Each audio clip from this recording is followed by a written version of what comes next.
place that lets you know you're not the only nerdy true believer who's around. The comic book store, 'cause that's where the books live, but it's also much more. It's the heart of the art form that we all adore. Your friendly neighborhood comic book store. Out among the stacks of new releases, browsing with your future new best friends. You're gonna find a book you'll love to pieces. The girl behind the counter recommends dollar books and shelves of graphic novels. Titles old and new, you'll find them all. With action figures, board games, toys, and models to add to your new Comic Wednesday haul. The comic book store, 'cause that's where the books live, but it's also much more. It's the heart of the art form that we all adore. Your friendly neighborhood comic book store. Good evening and welcome to Source Material Live, one of the last Source Material Lives we'll be doing, as Jesse Starcher will be resuming hosting duties in September. But I'm still here, and I'm your mandated reporter, and frankly, I'm mortified, Mr. Mark Radulich. And in honor of the new Black Widow movie, which just came out this past Friday as we're recording this, we are taking a look at one of the many Black Widow books, specifically the 4-issue limited series from 2010, from 2009, 2010, somewhere in there. Black Widow Deadly Origin. And joining me to stop me from making silly mistakes like the one I just made is the comic expert himself, Mr. Evan Bevins. How do you do, sir? I have a whole slate of silly mistakes of my own to make to take the pressure off of you, so no worries. All right, man. So real quick, I always like to do a little fun getting to know you a bit before we get into any of this. What's your familiarity with Black Widow? Did you were you an Avengers fan, an Iron Man fan? Have you read any of her other solo stuff? Yeah, trying to think. I met her as a member of the Avengers back when she had short hair and a gray suit, and with the big butterfly collar. Yes, yeah, just like Iron Fist before her. But the first time I really remember reading anything solo with her was part of the Marvel Knights label. Devin Grayson was the writer, and J.G. Jones did this incredible painted art. It was called the Itsy Bitsy Spider, and it introduced a lady by the name of Yelena Belova, who wanted to be the new Black Widow. And so that Florence Pugh in the movie. Yes, indeed. So they were not adopted sisters, but I think they've become frenemies over the years and impersonated each other at various points. But that, and then, the other place I knew Black Widow from, actually, I think I did see her once before the Avengers in my Young Evans quests at flea markets and through back issue bins. I found her hanging out with Daredevil in San Francisco back in the day. Yeah, apparently they used to be the hot item. Yes, they were. And then that time that Daredevil found a baby he thought might be the new Messiah or possibly the Antichrist, he called Natasha to babysit. Yes, I actually remember that from Guardian. What's it, Guardian Devil? Guardian Devil. Yes, indeed. Yeah, we covered that on Source Material. I'm actually still reading it in another timeline. It is a lengthy tome, and Kevin Smith is a wordy motherfucker. Sorry, I every time you post one of these, I always see the little parentheses. Some language. I will be good. I promise. Just in case, just don't want to shock anybody too much. Mrs. Bevins goes, I wonder what my son is doing these days. But at least with Guardian Devil, he finished it. There's people still waiting in other timelines for Daredevil the Target #2. So. Nice. Comic books are so weird. This is a really quick tangent. We have had on the schedule for many, many months now, Transformers Meet Back to the Future. And I've had to reschedule it 3 times because the issues kept getting delayed. This last one just came out not that long ago. And by the time it had been delayed 2 times, Cole Marentet was like, stop scheduling it until the issue actually hits the stands. It is the doomsday clock of unlikely pop culture crossovers. Yeah, that was another one that got delayed indefinitely and it went on forever. Didn't Heroes in Crisis also have like weird timing and delayed issues? I think so. Or was that one of the ones that they actually added an issue? I know they did that with Secret Wars. Like they promoted it for relentlessly for months. It'll be 8 issues, and they're like, you know what? 9 issues. Except someone's going to Google it right now and be like, you're wrong, fool. But they did change the numbers at some point. Listen, they do this in television too. WandaVision started at 6, 7, 8, 9, TikTok. That was another one that was the constantly moving scheduled date because they kept adding episodes. And I was like, oh my God, how do you not have this figured out already? You're a multi-billion-dollar company. They're probably wishing they had a couple more episodes of Loki right about now, but I wouldn't know. I haven't been watching. Oh yeah, that's right. You binge all at once. I binge all at once. I like the 6-hour movie. So back to Black Widow. So yeah, I read Guardian Devil. That's the one where I'm familiar. I've read this and that Avenger story, and she's always one of the the ancillary characters, like her, Miss Marvel, like the main character. For me, the main female character in the Avengers was always Wasp. She was a team leader at one point. She was always seemingly there, always a focal point of the books, in and around her. Mockingbird was there for a little bit, but then she was big in the West Coast Avengers. Yeah, sort of the centerpiece of that book, as far as women characters. Mm-hmm. And then Scarlet Witch has always been one of the main female Avengers. Yeah, well, except when she went crazy and disappeared for a while. Yeah, I was going to say she was a main feature female character in the original Avenger books, and then when they created the West Coast Avenger, she was there for a while and a huge centerpiece of that.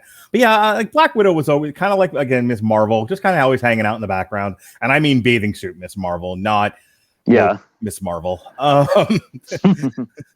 I didn't know that much about her. I was like everybody else who only watches the movies and doesn't read a lot of the comics. I was ancillarily familiar with her when she showed up in Iron Man, and it was kind of just sexy Scarlett Johansson in a jumpsuit. It was fine. I could not tell you how accurate a portrayal that was. Well, I have been reading several articles lately that tell me we should all be ashamed of that. Because it's a misrepresentation of the character, or because sexy women are passé? Because it was just all about the sex appeal, but there's certainly none of that in Deadly Origin at all. No, there's no low-cut cleavage. There's no sex innuendo. There's nothing like that. Yeah, thankfully our floating heads here are blocking any potentially upsetting imagery. This podcast is brought to you by sarcasm. It's heavily laden with it. No, I looked at that cover and I'm like, maybe it's just the dad in me, but I'm like, she's got to be so cold. Nice. You're so wholesome. All right, so I didn't say it was the first thing that jumped in my mind, but all right. So I've got the summaries here from Comic Vine up. And it's got the cover date of issue number 1, has the cover, chapter 1 has the cover date of January 2010 and in-store date of November 4th, 2009. I think this was, sorry to cut you off. I was just going to say, I think the timing of this was kind of to build up to her appearance in Iron Man 2. Yes, it was. That's what I had read, that basically this was a sister piece to the Iron Man movie. Sort of, or not even a companion piece, but more of a like, hey, this character is going to be in the movie. Here's some books we think we can sell. So the creators are writer Paul Cornell. Now, do you have any familiarity with Paul Cornell? I think so. I think he wrote some of the Death of Wolverine series, if I'm not mistaken. Yeah, I'm Googling in another window now. Now that you mention it, somebody in one of the Goodreads comments actually mentioned that. Which, of course, that led up to one of the shocking twist endings of all time in comics. In that, spoiler alert, Wolverine died.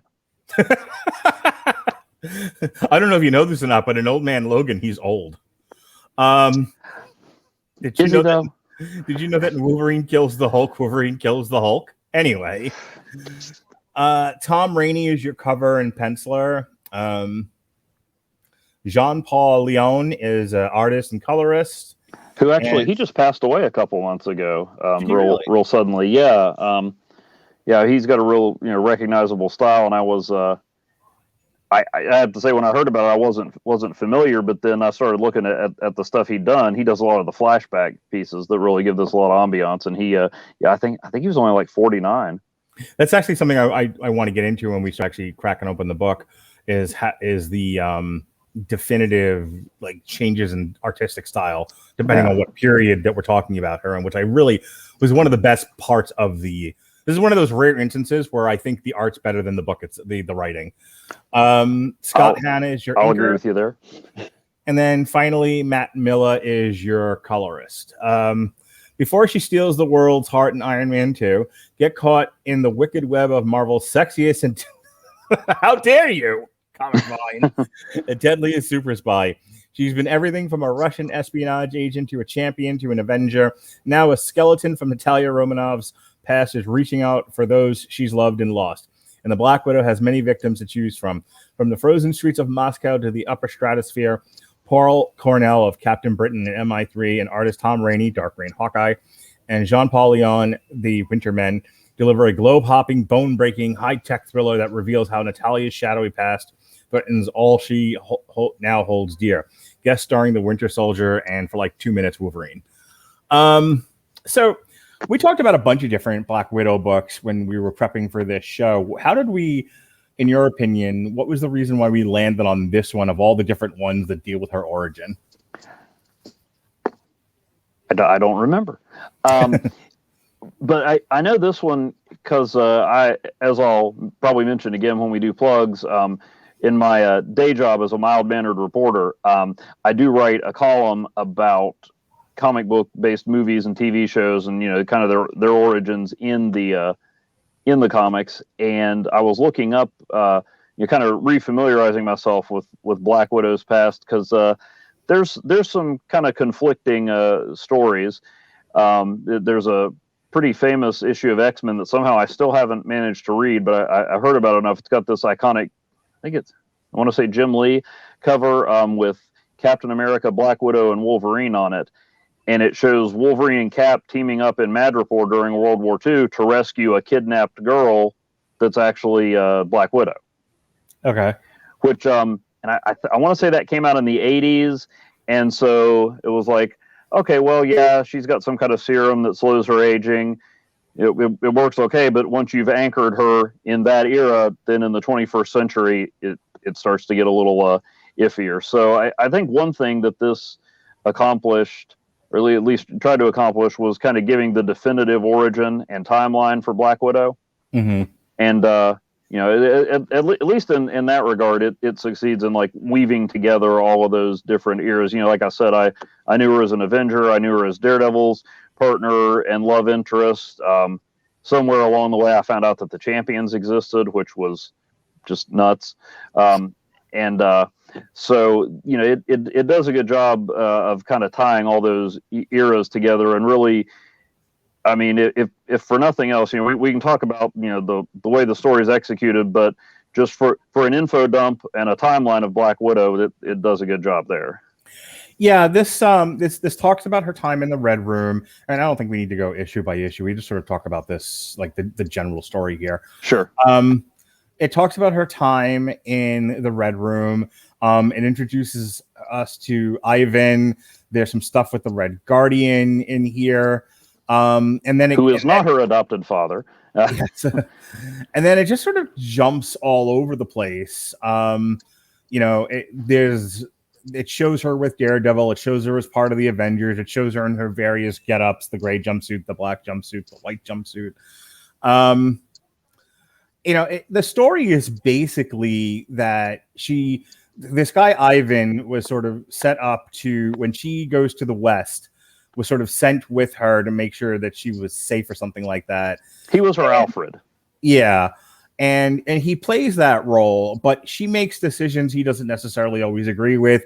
He thinks, and like in the one case I can remember specifically, she's dating Daredevil, and for some odd reason that really stuck in my head. And he's like, "Ugh, really? You can't do better than this guy." There's a lot of that. And then, as it turns out, she gets infected with nanites, because that's a thing now in popular culture. Those nanites are causing friends and family alike to go mad with murderous rage. Specifically, this happens to Mockingbird, who nearly kills Hawkeye. And because this is a sexy modern comic, she cures Bobby with a kiss, because that's how this works. See, I will give her credit, or give the writer credit there. I rolled my eyes, but then like 2 panels later, Natasha goes, "Okay, well, technically I could have just done that, but by touching her hand. But why do we wear these costumes if not for the theater?" And I'm like, okay, I'll give you that one. You acknowledge the ridiculousness of it and wrote it in there. Yep, I'll let that one slide. Yeah, I'm all for winking at the camera.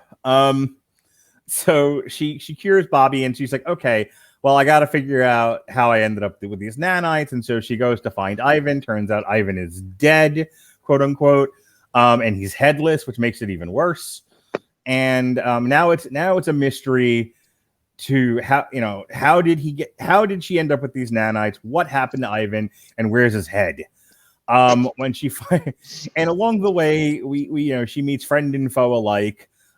She has one of the comments I've read about this book is that not a lot happens until you get to issue number 4, and it's kind of a boring read. I'll take a breath here and kind of let you weigh in on that. What did you think of the pacing and the action in the book? Well, it had its moments, but I know I think we've talked about on other shows and episodes about stories that seem to get like drawn out to fill a trade or whatever. And this one, even though I wasn't thrilled with everything going on, I thought this could have easily been 5 or 6 issues. Like, so much happens in issue 3. Once we learn about the nanites, and then she saves Hawkeye and Mockingbird, and then it's just like bam, bam, bam. She's going through her little black book of all her past boyfriends and just acquaintances, and like curing them all and telling them about this in the space of a page or 2. And I'm like, man, this could have been wouldn't even count as decompression, but there could have been entire sequences and stories where she meets up with someone and they're going crazy and she has to stop them, but it's just like, hey, Daredevil, nanites, but high five me and we're all good. Yep. Daredevil's on the cover of issue 3, and I think if you don't count the flashback, he's in it like 2 pages. So along the way, see, like I said, the 2 best parts of this book for me, and I gave it a 3-star rating on Goodreads, and I put that on Twitter, and it was just kind of an average. It felt very average to me. It wasn't like overly great. It wasn't bad. It just kind of seemed competent. I could definitely see where like the publishing idea behind it was, hey, if people aren't really into comics, but they're going to go see Scarlett Johansson do Hurricanranas in Iron Man 2, we're going to need to hook the straights, the norms on this book. So it can't be too far out there. Like, this is like, if I was to hand somebody of a decent age a Black Widow book to read, this would be what I would hand them. It's a good starter. I think for like people like you and I, who, you more so than I, who have been reading comics and like a little bit more depth to what we're reading, this doesn't quite reach that level. Yeah, I mean, it does a good job, like I said, kind of streamlining and putting together all the different stories without throwing out what's happened before. I mean, from that perspective, I appreciate it, because it kind of gives you a timeline and says, all this stuff happened. They're not throwing it out going like, oh no, you imagined that story where where Wolverine and Captain America saved her own World War II, or that was a clone or something else. It's saying here's how all of it fits together.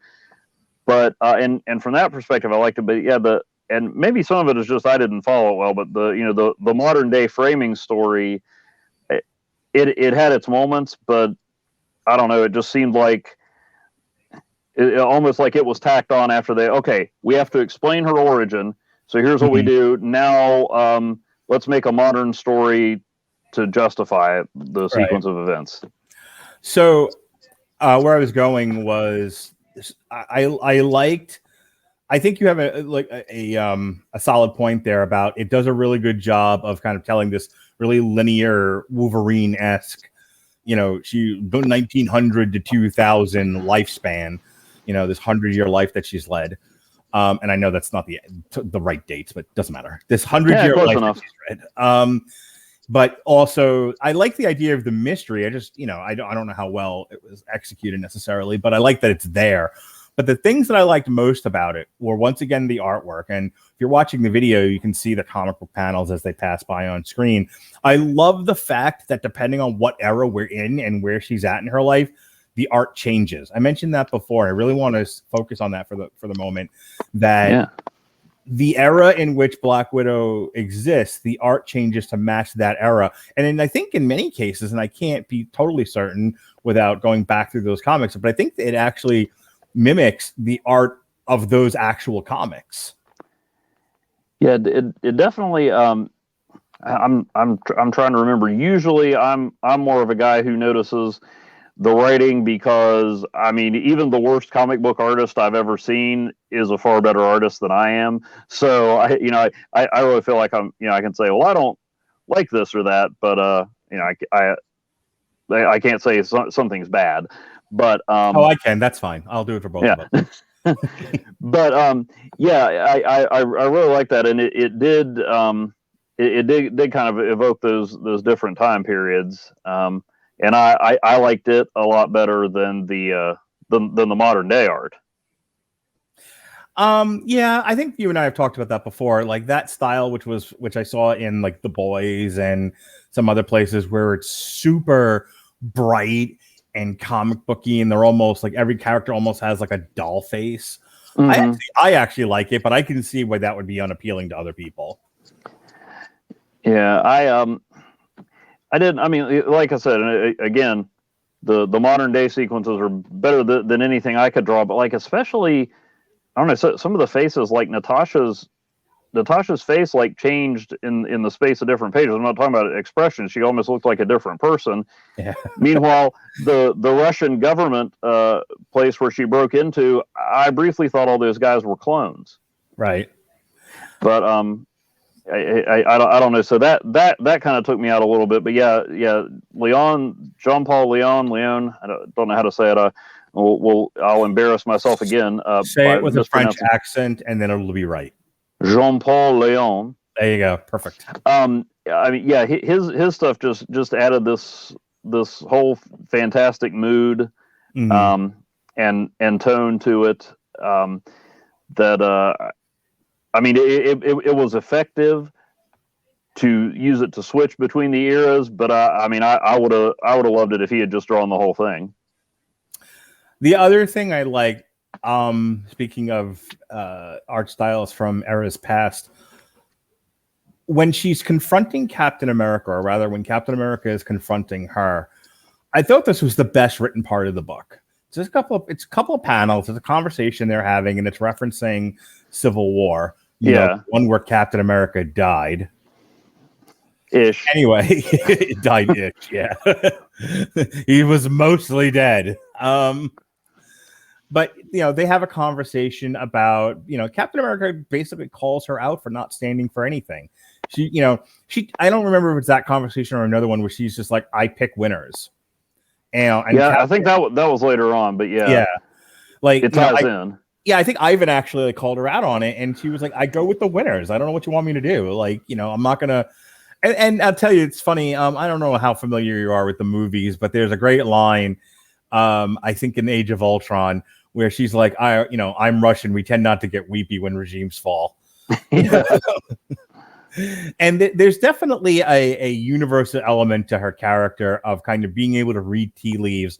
And, this definitely came up in the Captain America Civil War movie, where she was like, and it's in the movie, but it's referenced in this conversation she has with Captain America about she didn't so much have an ideological bent that sent her to Tony, so much as she figured his side was going to win.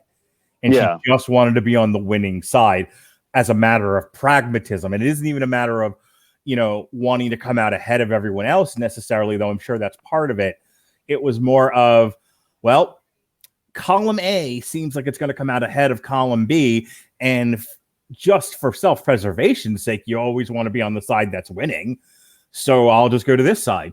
And Captain America, who is sort of the icon for idealism, many times, much to his own, self-undoing, is like, then you stand for nothing, and you are nothing. You're nobody. You're just sort of a vacant shell, wafting from one situation to the next. And she has a moment of self-reflection there where she's like, shit, you're not wrong. Yeah, it has the that she talks about she's tired of the fighting, and says, listen, even if it turns out I'm on the wrong side, it makes sense for me to stay close to Tony. And Cap's like, oh, so you can betray him too? Yeah, that was a rough one. That was a bit stiff. But yeah, I mean, it's like in the movie, she sides with Tony because that's the way the wind is blowing, not necessarily that she thinks it's right, but because, I mean, I think she was trying to avoid the conflict in that. I think the argument she makes to Captain America in Civil War is, and we actually just re-released our review of that up on the website and on the podcast, wherever you might be listening to us, and here on YouTube if you're watching it on YouTube. So wherever you found this podcast, somewhere in there, a few episodes back, is our review of Civil War. She basically was like, I would rather be an Avenger than not be an Avenger, and so if you have to sign the Sokovia Accords to be an Avenger, then that's what I'm going to do. And he's like, and his argument is, so I'd rather not be an Avenger then. It's not about being an Avenger. It's about doing what's right and not having your hands tied by a government that has ulterior motives. By the way, just as an aside, and I mentioned it on that particular review, the Civil War comic book does a better job of saying there's validity to both sides of this argument.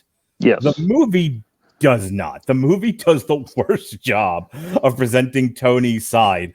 And I remember saying at the time, and I don't want to go off too much on tangent, this is about Black Widow, not Captain America, but it does bear repeating when Ross is standing at the table and he's like, New York, and it's, the invasion of the Chitauri, Washington, D.C., and it's Cap taking the helicarriers out of the sky that are filled with Hydra agents that had infiltrated S.H.I.E.L.D. It's like, Africa, and like the one time they really messed up, and then something else, and and he's in Sokovia, and he's like, you have done the world a great service by saving us from untold evils, but you've also gone this long without supervision, and it's something the world can't tolerate. And I'm screaming at the movie screen, half of that was Tony's fault. What? Yeah. That's just nothing to do with the Avengers or Captain America in particular. That half of that shit was Tony inventing murder bots and whatnot. You're not wrong. I was actually Team Iron Man in the comics and the movie, but we won't. Now Captain America is the guy you wanted to hang out with. You were Team Murderbot? No, I was not Team Murderbot, but I was. but because he made a Murderbot, my whole argument in Civil War was like, well, okay, but why don't you wait and see if Hydra takes over again, or the government orders you to do something wrong before you just say no. I mean, if you're going to rebel, have something to rebel against. Last thing on this. I saw Captain America's point of view in the sense of, when you've lived long enough and you're a man who notices patterns, you don't have to wait for it to rain to remember to bring your umbrella when you see clouds. Fair enough. But hey, we could argue Civil War till the end of time. So the story continues here. She finally does catch up. She figures out that Ivan's actually alive, and Ivan turned himself into Colossus. I'm not entirely sure what happened here, but he basically he pulled a vision. He uploaded his consciousness into this robot body. Yeah, I don't know if I should be proud that I figured it out, but it was one too many grumpy glances at her boyfriend. In issue 3, I'm like, wait, did Ivan do this? Yeah. Let me take a pause for the cause here and just remind everyone of our great sponsor, which is Grammarly. Grammarly's AI-powered products help people communicate more effectively. Like Evan Bevins. He's a journalist. He writes for a living. I bet you're on the Grammarly, aren't you? Oh, wait, they can't see a thumbs up on the audio. It's still an audio medium. Whoops. My bad. You can always use help and another set of eyes on what you're writing. Grammarly helps you write mistake-free on Gmail, Facebook, Twitter, LinkedIn, and nearly anywhere else you write on the web. Grammarly corrects hundreds of grammar, punctuation, and spelling mistakes while also catching contextual errors, improving your vocabulary, and suggesting style improvements. To download Grammarly today, go to getgrammarly.com/W2Mnetwork. Again, that's getgrammarly.com/W2Mnetwork to download Grammarly for free. I really do need to upload a commercial so that I don't have to keep doing the ad reads and I can just hit a button. Here we go. So she finally, after figuring out the nanites thing, after saving Bobby, after kind of meeting with a couple of people to pick up some clues, it all leads her back to Ivan, and they have a confrontation. And basically, as near as I can tell, and correct me if I'm wrong here, I'm willing to be corrected, but it feels like his whole plot was because he wished she loved him, and this whole thing seemed to be about he was friend zoned. And so he turned himself into a robot with powers and extended his life and caused all of this pain and suffering because she didn't love him. That is pretty much what it felt like. I think he also wanted to restore the former glory of the CCCP, and which is why he got his Iron Patriot branded helicarrier, I guess. But I mean, so yeah. At first, I was like, wait a minute, he did all this because she turned him down. I mean, I understand being rejected, but. I think there was more to it than that. But yeah, for the most part, he was like, well, I'll get back to the People's Revolution as soon as I show you what you missed out on. Yeah, I mean, a lot of my notes for issue 4 are things like, "Ew, Ivan, just ew." Seriously, Ivan, gross. Dude. Yeah, really. It's like I'm mad you rejected me, and so I'm gonna throw a giant tantrum and turn myself into a robot. It's like, come on, dude. That's not cool. That makes you look so lame. Yeah, I mean, it's just beyond creepy. And then I get confused with the timing because I'm like, I understood the nanites. It's like, oh, okay, so everybody she's been close to. Has been affected by this, and then it shows in one of the later flashbacks Ivan kissing her, and that's when he passed the nanites to her. But I'm like, but she hasn't been with Daredevil since then, only in passing, and she hasn't. She and Hawkeye were romantic a long time ago, and then more recently during Secret Empire, but that doesn't fit. But then apparently. She also passed them along to the paper boy whose hair she ruffled occasionally. So it's like we saved Mockingbird and Hawkeye, but the paper boy got killed. Yeah. So when she was in the grocery store fondling some tomatoes, and she brushed up against somebody who was messing with some melon, poor bastard got nanited. Yeah, I mean, it's I understood it, and then they're like, "Oh no, here's when it happened," and I'm like, "Wait, that just doesn't make sense." And I know, that's kind of getting lost in the, not seeing the forest for the trees maybe, but, I'm sitting there going, wait, how did the nanites work? Ivan, stop blowing stuff up. Just stop and explain this to me one more time. Right. So I'm going to give my final thoughts here, and then I'm going to give you an opportunity to kind of just do once over of your notes or anything left unsaid and let you have the final word here. like I said, it's about a 3-star average book. On the bottom side, it's a bit, the storyline is a bit muddled. I think a bit. I think to the degree that a non-linear story can give you multiple facets of a person's life, and when you're jumping, like, I don't know if you've watched The Witcher, but like The Witcher jumps timelines, and and it's all over the place. It's like the most non-linear thing you've ever seen, and it doesn't tell you it's doing it until the very end. I prefer linear stories like Lost. Okay. I don't even watch that show, and I know what you're talking about. No, I'm sorry. Go ahead. Robert Winfrey, always says to me all the time, he's like, you like your stories, very straightforward, very lineal. And I'm like, yeah, I'm not going to apologize for that. I do, but I do see the benefit in the sort of pulp fiction-y, jumping timelines thing, because like I said, you can get a sense of what's going on with the character in different times by doing that.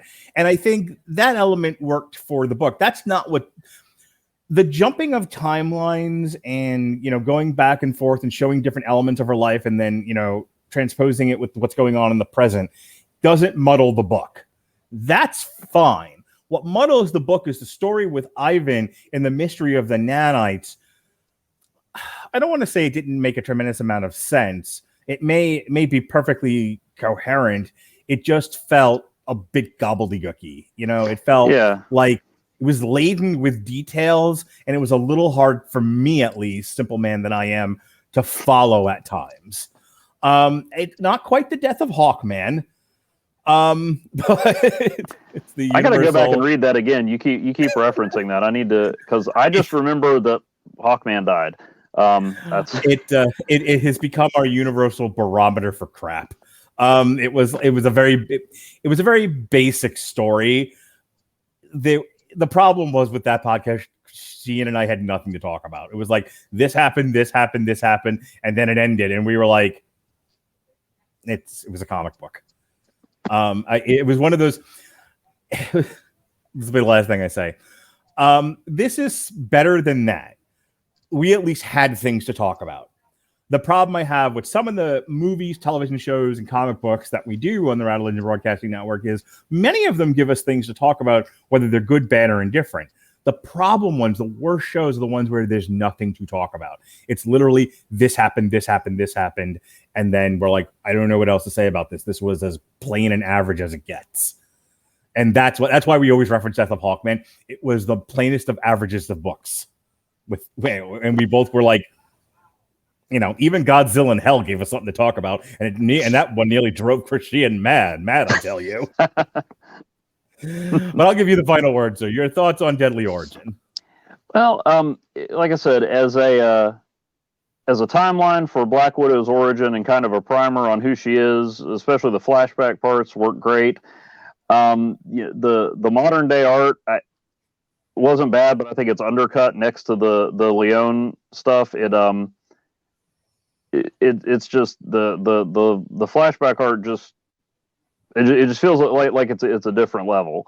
And then but the funny thing is, like I said, I think what they set out to do was kind of streamline her origin, put it all together, and then the modern day story was harder to follow than all of her confusing origin. I mean, I get it. Ivan loved her. He got rejected. He got jealous. Nanites. Yep. But the timeline of all that, for something that's supposed to be simplifying the timeline, gets kind of messed up. I mean, there were some good modern moments. Like I enjoyed the part where she breaks into the Russian government place, and instead of beating the crap out of all the guys, she's like, "Hey, you want to tell your friends you had a drink with the real Black Widow?" And that was I always appreciate a clever way of avoiding violence, which is something that Squirrel Girl does a lot. I got to thinking, I haven't shoehorned Squirrel Girl into any of these podcasts lately. We're going to get Andrew Graham to put you on the Radulich and Broadcasting bingo card, and and when Evan mentions Squirrel Girl, will be one of them. All right. That's exciting. You I do can't that have at work the center too. square. The center square is when I reference The Wire. Yeah, fair enough. That's that show with Heimdall on it, right? Where he comes to Earth and That's the one. okay, that's what I thought.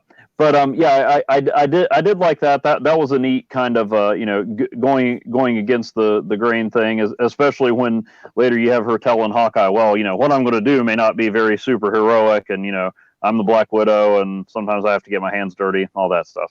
Yeah. So I like that. Which she says to former villain Hawkeye. Yeah. Well, but keep in mind, Hawkeye was only a villain because a pretty Russian lady was telling him he should be. Well, isn't that the way it always goes with us men? When pretty Russian lady tells us to do something, we do it. There you go. I can't fault him for that. But then then I was excited. I think I think when we were doing Cosmic Ghost Rider, and I was talking about the Punisher, and I went off on a tangent about the Marvel Knights limited series, or no, it wasn't a limited series, it was 15 issues, and I'm about to do it again. I won't, but I was excited. There was a panel that referenced her time with the Marvel Knights and Daredevil and Shang-Chi chasing the Punisher. So, it was one of these like, hey, the stuff you read mattered, and here's how it all goes down. The champions. Love seeing them. That's one of the weirdest teams out there. And the current champions, which I do enjoy, is not the original champions.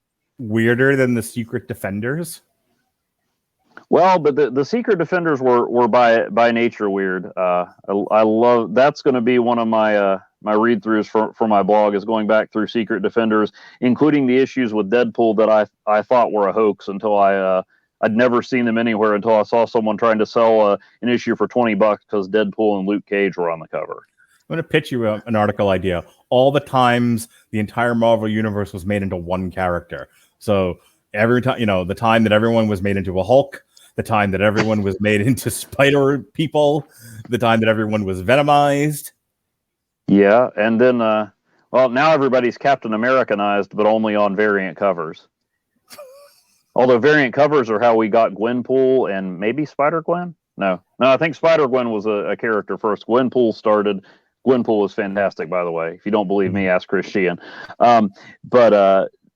Yeah, she started out as a variant cover. But anyway, where were we? Black Widow. Yeah, as far as a primer for Black Widow's history goes, this worked really well. The modern framing sequence, even though I know I joked about the we're all supposed to feel bad that Black Widow was sexy in Iron Man 2. That's a little overstating. I mean, they did a good job giving her character depth in the movies, even before the solo one. But I felt like a lot of this was just at times like the covers we were talking about. It's like, yeah, I get it. Black Widow's sexy, but that zipper's got to go up past the midpoint of her chest at some point, right? Then I don't like. At first, I was like, wait, so is it like a commentary that Ivan is mad because she wouldn't smooch with him, or is it just the character being reduced to a sex object? And I don't think that's what it was, but I don't know, the main story just didn't land for me. I'm going to say this. This is going to be my sort of editorial statement for the evening. You can agree or disagree. You're entitled to your own opinion, Evan Bevins. You are a liberated man who don't need no... Never mind. That only works when I say it's a woman. You're a big, strong woman who don't need no man. I don't think women should have to apologize for being sexual beings, and I don't think men should apologize for finding women to be sexual beings. I think that's a part of the human experience. I think reducing someone to only a sex object is the problem. But as you just said, I don't think Black Widow's ever been like a sex kitten. She was very much of the James Bond femme fatale mold of the sexy spy. I mean, and the sexy spy is not a new concept. It is very much an old thing. Like I said, it was in the James Bond novels. It's been all part of various literature and television and movies. This was just one element of that. And if you need a more modern take, yeah, she was definitely she gave fucking Tony the business in Iron Man 2. Yeah. And then she shows up again in the Avengers, and she's like kicking people's asses and manipulating them. And she's the central character in Avengers, and one of the most important characters in Age of Ultron too. She has a great arc in Winter Soldier, and then you see her again in Age of Ultron, where she like there's the Tony Cap dynamic going on that leads into Civil War, and then you have her in the Hulk stuff, which was, for comic book readers, like, no, they never got together. What are you doing? But in the movie, it works just fine. Okay in the movie. Yeah, like I'm saying, it worked great in the movie, and like you can focus on Black Widow's boobs as being the only thing, perceptually the only thing that people want you to pay attention to, but you'd be wrong, because there's all these other character elements that are there. But boobs are a part of her. That's the thing she has. Yeah, well, I guess it was just with the covers, it was a little excessive, because like I said, my initial thing was, oh wait, so Ivan's just treating her like a sex object, but then I thought about it. I mean, that's kind of the problem, Ivan didn't want her to do all this stuff, and he was just seeing her as being with these guys and not being with him, which does reduce what she is to just, hey, I'm here to make Ivan feel better, her surrogate father, uncle. We were having this conversation at the bar yesterday after we saw Black Widow, and it was my wife's friends and their child, and then my wife and I and our 2 children. And so we all 7 of us, we went to go see Black Widow, and then we went to a bar, got the kids nice and drunk, so that way they would sleep and leave us alone. Solid plan. So now, like again, like any other modern bar, plenty of food and children's menus and shit like that. In case CPI is listening. Attention, listeners! Mark did not get his children drunk. Not today. So, in any case, we had actually a conversation about the perception of men sexualizing women, or whatever. And I said, the thing you got to understand about men is that we are very, the idea of like men are visual creatures. And she was like, and the counter argument was like, you can't use that as a cop out because women are visual creatures too. And I said, yes, but there's 2 different, you can visualize a lot of things in this world. And what's visually appealing to a man isn't always, in many cases, almost all of them, appealing to a woman. What a woman sees and is attracted to is not the same thing as what a man sees and is attracted to. So it's not that one is visual and one is not. It's they're both, and they're both just looking at different things. And to the point that you're making, I am rounding this back to something. You shop with your eyes. A woman goes through the mall and sees something. She goes, "That's pretty, and I want to buy it, or I want to have someone buy it for me." If you're in a comic book store and you're a dude who likes boobs, you're one of those guys. And you see a comic and there's boobs on it, you're at least gonna give it a shot. This is not a foreign concept, and it's like, oh, it's the dirty secret. Humans are sexual beings. Mustn't talk about that. Come on. So you're creating a piece of art that is mostly directed towards boys and men. There's going to be boobs on it. I can guarantee it. There's really nothing wrong with that. Just as like if you're trying to attract women to something, you're going to put the things on there that women are attracted to. That's just marketing. I gotcha. I'm just saying the zipper could go up a little higher, and you could take it a little more seriously. But I don't think, like I said, that was kind of my initial reaction, and then it was like, okay, well, Ivan is the one that's reducing her to that, not the writers. Yeah, character is seeing her just as a sex object, so it's a means to fill the hole in his heart. Yeah. So, but yeah, I just, I guess, getting back to it, I like the flashbacks. Modern story could have been better. Like I said, usually I'm the one saying people shouldn't try to stuff a 3-issue story into a 6-issue trade paperback. But this, I could have seen a whole issue with Daredevil and things like that. And so it kind of felt a little rushed, and some of the details didn't fit together. But as far as hey, this is Black Widow, this is their history, this is how it all fits together, it succeeded there. Yep. The last thing I'm going to say is, and then we'll call it a night. there was another conversation, not about sex, that happened at the bar amongst us adults. Was, what do you hand somebody if they're only seeing the movies and they're interested in the Black Widow comic? What do you hand them? We were more talking about our 7-year-old daughter, which I would not hand her this. Yeah. But I think any 13, 14 to 100-year-old person who's like, I like that Scarlett Johansson. What's she in? What books are out there? This might be the first thing I would hand them in terms of, here's something that's Black Widow focused. Yeah, it definitely is a good primer for the character. I would also recommend, I don't know if it distills Black Widow to her essence, but Mark Waid and Chris Samney's Black Widow. They followed up Daredevil. The whole first issue is an action sequence where she jumps out of the helicarrier without a parachute. Nice. There's no explanation. There's nothing. It's just one 20-some page action sequence. Nice. Those are my favorite. The comics with no words. But we almost did the Black Widow series from a couple of years ago. I think the trade's called Shield's Most Wanted.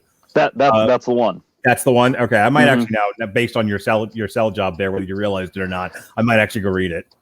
Yeah, no, I loved that first issue. His Waid and Samney's Daredevil was phenomenal, and then they did a 12-issue run on Black Widow, did a big Captain America anniversary story. Yeah, they're awesome.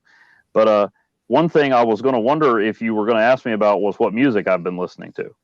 You're absolutely right, Evan Bevins. What music have you been listening to? Nice setup. Let's see. I don't always listen to the same stuff. Hootie and the Blowfish, Musical Chairs. Rock set, Don't Bore Us, Get to the Chorus. All right. Here's what I want to know. Your eldest daughter, yes. Tell me her age, but your eldest daughter, I'm sure, listens to music. What is she listening to these days? Let's see. Louis Capaldi. I don't know what that is. He's a guy that sings. And then let's see. I've been hearing some Sia. And okay. She did a movie that nobody liked. And then little Taylor Swift. Okay. And let's see. Those are the main ones. Well, you will never get a chance to hear my thoughts on the last Taylor Swift album because that podcast got deleted. But if you damn DMCA, but if you are interested in hearing some Taylor Swift and you don't want to pay for it, at least for 30 days, click the link in our description for getamazonmusic.com/W2M network. That's getamazonmusic.com/W2M network for a free 30 days of the Amazon Music service. You can stream anything you want that's labeled as such on Amazon Music, and it's unlimited. It's got all the stuff you might find and more on Apple Music and Spotify. You're going to find on Amazon Music. And after 30 days, if you like the service, which I know you will, you can keep it. You pay the monthly fee like you would do with Apple Music or Spotify or Pandora or whatever. You cancel, no fuss, no muss, no penalties. You just, you figure out what it is you want to do with your life, and I'm sure you'll come back. Listen, everyone uses Amazon. They're like a $1 zillion company. They're buying movie studios. They have all the money. They have all the monies.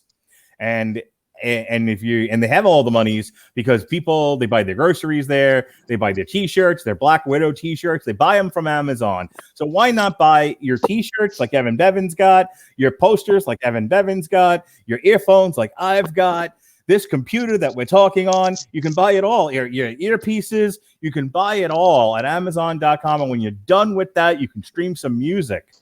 Really, God bless America and Amazon.com.